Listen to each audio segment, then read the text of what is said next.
Hello and welcome back to another video. This will be a Bible study, and yeah, I'll get right into it. So today, damn, I will be starting with Genesis 10 and going all the way to Genesis 12. And I'll basically skip Genesis 10 because I didn't really mark down anything, because it first starts with the genealogy of Noah, and that's it. That's literally the whole chapter. So it's like, now this is the genealogy of Noah's sons: Shem, Ham, Japheth, and sons were born to them after the flood. And then the sons of Japheth were Gomer, Magog, Madai, Javan, Elijah, Tubal, and then the whole 9 yards. That's literally this whole chapter. Now chapter 11, I have marked down something at least, starting with verse 4. Then they said, "Come, let us build ourselves a city with a tower that reaches to the heavens, so that we may make a name for ourselves. Otherwise we will be scattered over the face of the whole earth."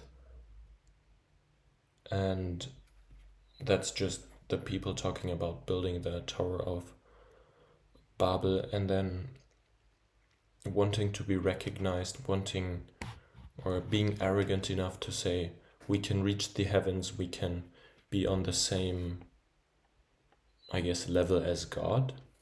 And then God obviously says, no, you're not gonna do that. Verse 7, "Come, let us go down and confuse their language, so they will not understand each other."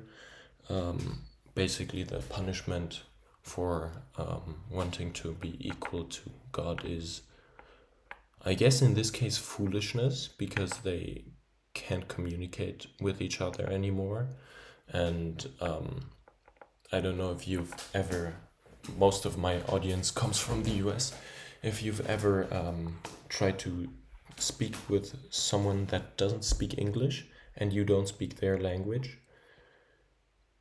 It looks, from the outside, it looks like a conversation between two mentally ill people, because you obviously have no common ground on what language to communicate on, and that's their, I guess, punishment.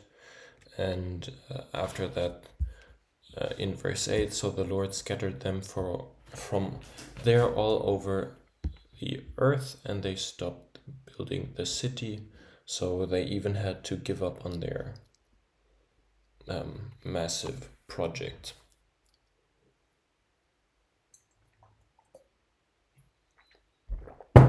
The rest of this, of Genesis 11, is just some more genealogy. And at least from my experience reading the Bible, this is the part that I like at the very least. But obviously I'll still do it. But there's not really that much life lessons to learn from knowing who came after whom. This is just done so you have a historical context from where Jesus stems from, and his ancestors all the way back to Adam. Now chapter 12, I have also marked out nothing, because that's just historical context, I would say, because it's showing Abram, who later becomes Abraham, who is, I guess, if you're watching a Bible study, you should know who Abraham is. But it just is God's promise to him that he will make his sons as many as there are stars in the sky. And it also talks about how the Jews are in Egypt, and then move out of Egypt. And yeah, that's basically the whole chapter.